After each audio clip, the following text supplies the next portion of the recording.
But you have to, this is one of the most interesting topics here, because without this circuit, there would have been no radio, no television. You have to understand that we have a pre-charged capacitor. The capacitor is already charged. And then you connect it to an inductance. And now practically every inductance will have a resistance, right? But we're assuming for the time being that there is no resistance at all. So it's an ideal condition.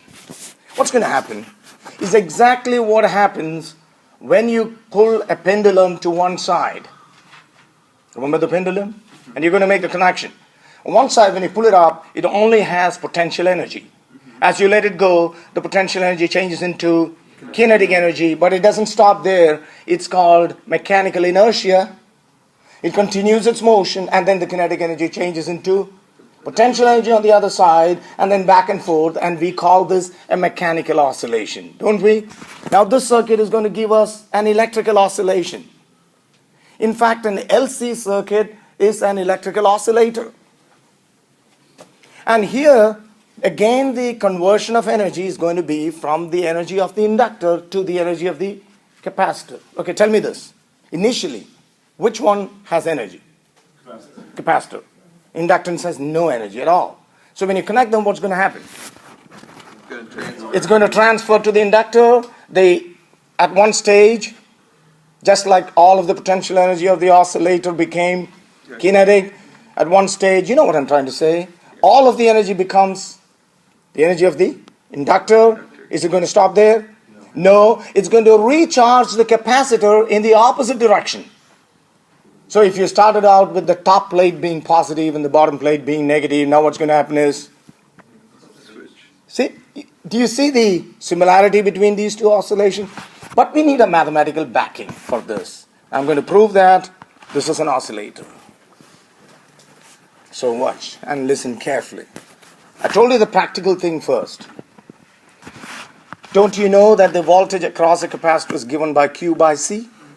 What is Q? The charge on the capacitor at that instant.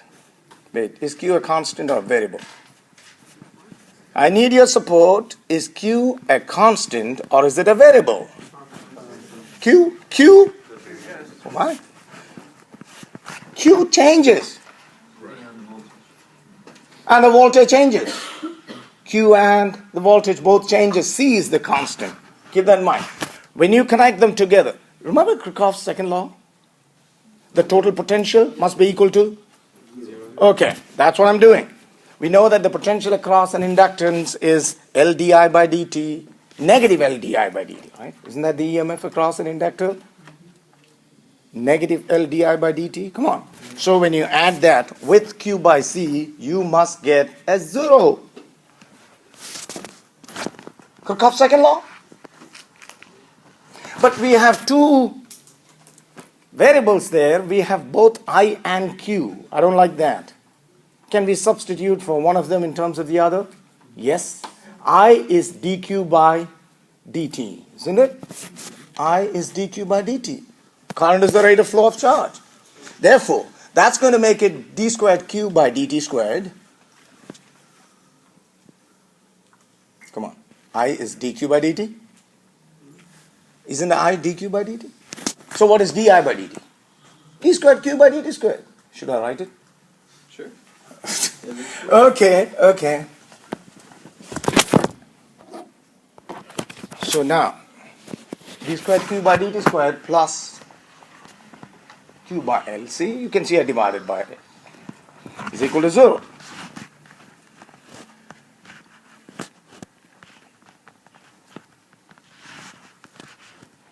I'm seeing to it because I is negative dq by dt. That's why the negative sign is gone here, looking at the direction. Okay, that's why the negative sign is gone in this particular case. Now, don't you have a second order differential equation there?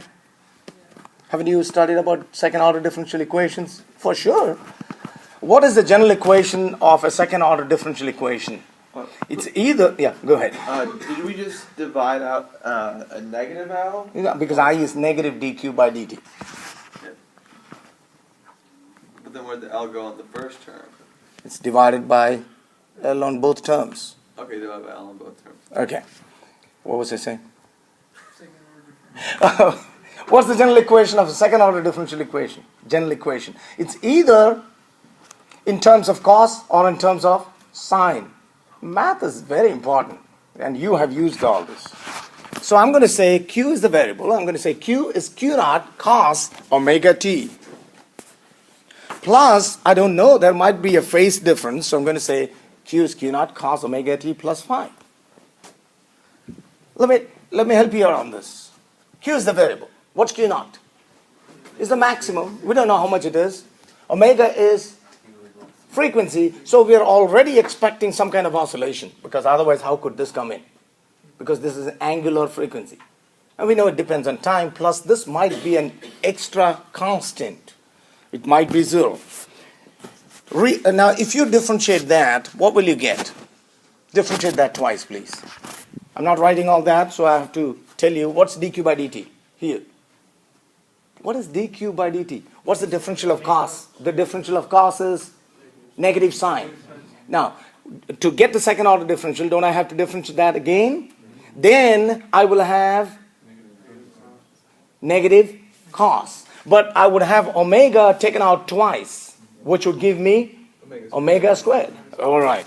Okay. See, because I don't spend time on this, because if you understand, you understand. Otherwise, I will have to take 30 minutes. I don't have the time.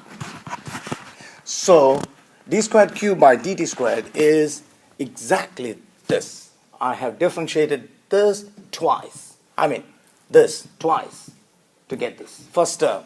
What about the second term? So nothing in the second term. In the second term, you just have to substitute for q. And q is what? Q naught cos omega. So I'm going to write the whole thing. So it's 1 by LC. Q naught cos omega t plus phi is equal to 0. Do you see any common terms in these two? Cos omega t plus phi. Okay, I'm going to take that out. Cos omega t plus phi is common. I'm taking it out. And won't I have negative omega squared plus 1 by LC?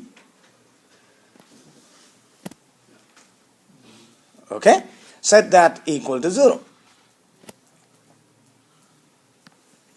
Now, in a product, if you have A times B is equal to 0, what do you know? One of them has to be 0. And here in this product, surely this cannot be 0. Can cos omega t plus phi be 0? Well, if that is 0, then Q is always 0. Are you listening to me?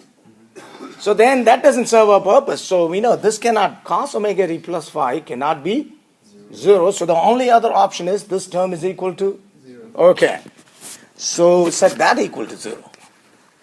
Therefore you get omega squared is 1 by LC. So omega is 1 by root LC. Very important formula. So now you have the formula for angular frequency of oscillations in an LC circuit, which is omega is 1 by root LC. Now, what's the relation between angular frequency and linear frequency? F is omega by 2 pi. Okay, so to get the linear frequency, all you do is divide by 2 pi, and you get one of the most important equations in this chapter. Well, I had missed out a Q naught here. I noticed that when I wrote it. Did you see that? Q naught was there. And then that is the circuit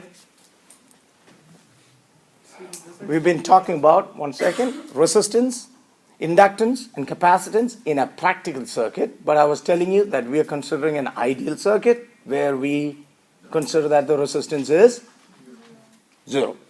That simplified matters. You see that? But soon we're going to look at the practical one today.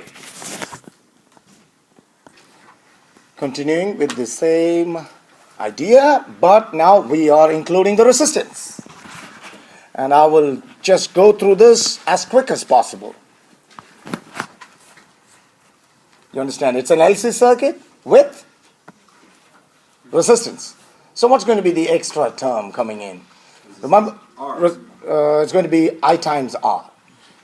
Kirchhoff's second law, you got to take the voltages across the 3, so the extra term is going to be, that's the voltage across which one?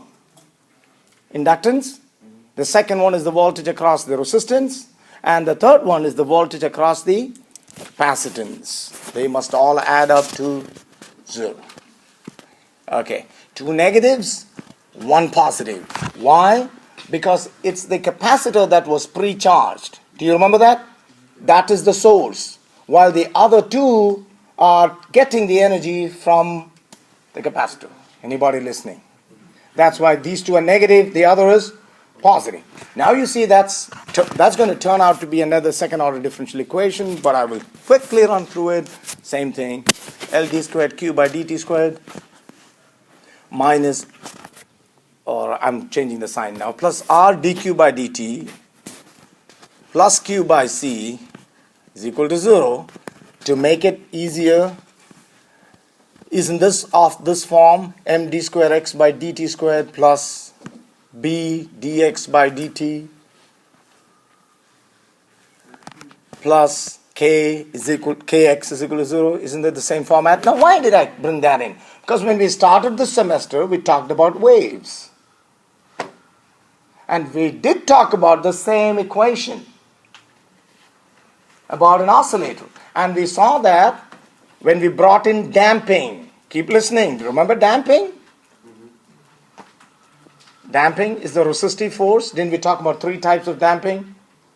Over damping, under damping, and critical damping. I know we did. Now, which is the thing that causes damping in the circuit? There are 3. There's an inductance, there's a capacitance, there is a resistance. Which is the one that causes damping? Resistance. Thank you. It is exactly equal to friction for an oscillator. So, I'm not going to spend too much time on that. You remember these graphs? Yes. Okay, tell me which one is under damping. A is under damping, C is over damping, and B is critical damping. And we had those conditions. In this case, it translates to if R squared is less than 4L by C, under damping. If they are equal, critical damping. If R squared is greater, then it's going to be over damping.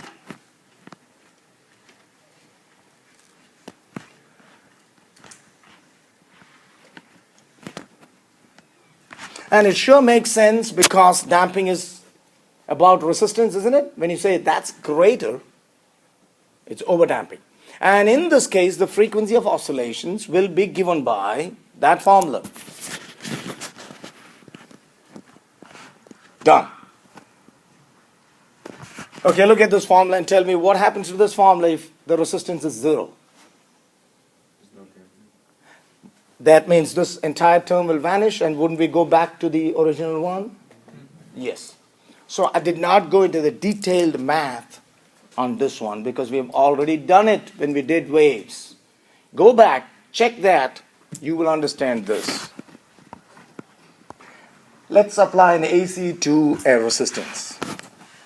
An AC source applied to a resistor. The current